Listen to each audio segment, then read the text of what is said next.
Albert Muller said this: "At the end of the day, the biggest obstacle to evangelism is Christians who don't share the gospel."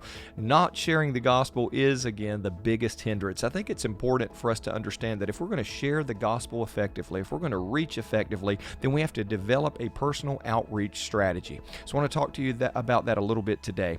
5 things that will help you develop a personal outreach strategy. Number 1, I would encourage you to prepare a short version of your personal experience with Jesus Christ.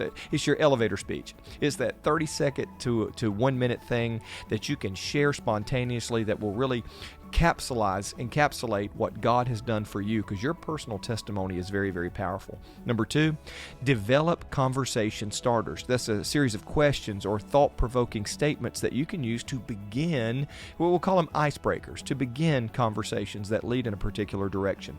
Developing your strategy, point number 3, is reach where you live. There are places that you occupy regularly, places that you regularly visit, but sometimes when we think of outreach and that, we think of going somewhere that we're not familiar with. The most effective outreach that you're going to engage in is probably going to be in the areas that you are most familiar with. Point number 4, watch others who reach effectively. Watch others who share the gospel effectively.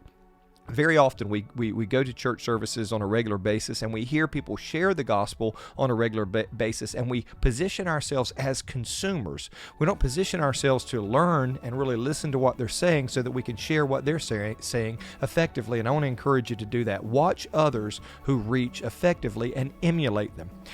Point number 5, don't give up. Commit to doing it on a regular basis. Listen, heaven and hell are in the balance. I want to encourage you, don't give up, but commit to regularly share the gospel of Jesus Christ. Listen, real problems require real solutions, and I want to encourage you to dig deep in God's Word today.